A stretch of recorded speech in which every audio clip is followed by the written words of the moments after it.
जमाई तोरा रे डीजे विकास रीगा सीतामढ़ी मारेला मुहुदा बुके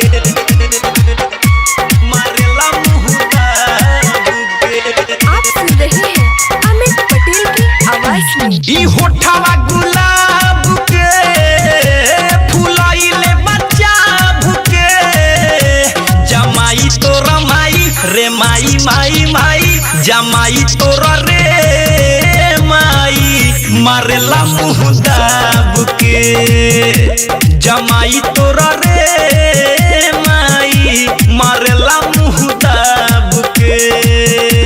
ई ओठवा गुलाब के फुलाइले बच्चा भुके जमाई तोरा माई तो गलावा रे माई जमाई तोरा रे माई मारेला मुहुदा बुके जमाई तोरा रे माई मारेला मुहुदा बुके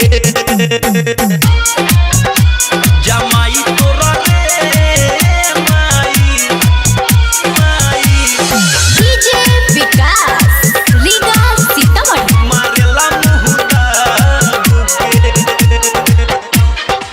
presented by Ratna films production. गबने के बेर से मुआना कोइले बायती रे रोज रोज देहिया के करे दूर गति रे आवेला रोज घरे चढ़ाइले शराब के जमाई तोरा माई रे माई माई माई दो गलावा रे माई मारेला मुहुदा बुके जमाई तोरा रे माई मारेला मुहुदा बुके डीजे विकास रीगा सीतामढ़ी मारेला मुहुदा बुके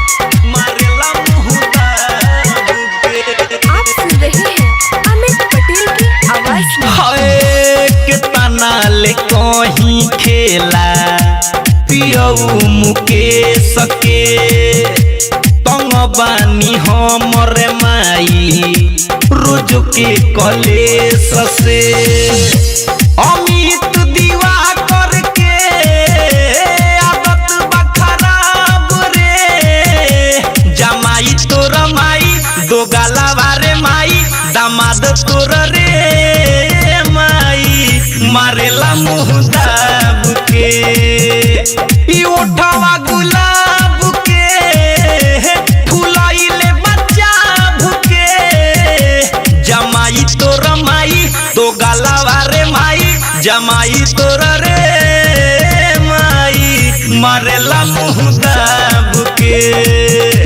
जमाई तोरा रे माई मारेला रोजदा बुके।